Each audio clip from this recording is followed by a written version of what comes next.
দাও। জাহান্নামীদের জন্য 4 ধরনের ঝর্ণা আছে।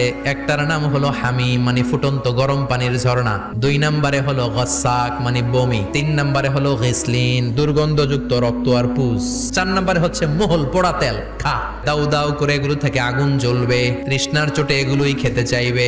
এগুলোর পেয়ালা যখন মুখের সামনে আসবে, এগুলোর উত্তাপে গালের গোশত, চোখের গোশত, কপালের গোশত গুলো ঝলসে ঝলসে পানির মধ্যে পড়ে যাবে। তৃষ্ণার চোটে না পেরে ওইটাই গিলবে, যেখান দিয়ে বেরোবে কেটে ছিঁড়ে শেষ হয়ে যাবে।